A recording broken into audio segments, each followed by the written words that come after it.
Kota Sabang mengajak semua warga Sabang agar mematuhi seruan bersama Forum Forkopimda Kota Sabang.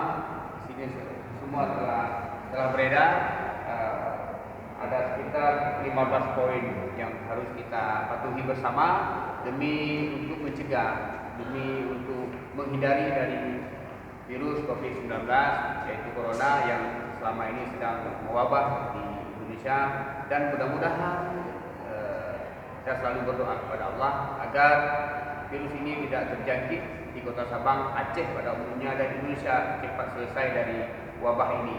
Dan saya berharap kepada seluruh warga Sabang agar menjauhkan diri dari keramaian, agar di tempat-tempat wisata, kemudian di kedai-kedai kopi, karena anak-anak sekolah semua sudah kita liburkan. Maka kepada orang tua harap menjaga diri, jangan membawa pulang penyakit ini ke rumah. Jadi hindari dari keramaian kedai kopi untuk sementara waktu. Ini himbauan saya agar benar-benar dipatuhi. Saya sangat khawatir dengan wabah ini, dan sama-sama kita berdoa kepada Allah supaya kita dijauhkan dari bahaya virus COVID-19 ini. Sekian, terima kasih. Hormat saya. Assalamualaikum warahmatullahi wabarakatuh.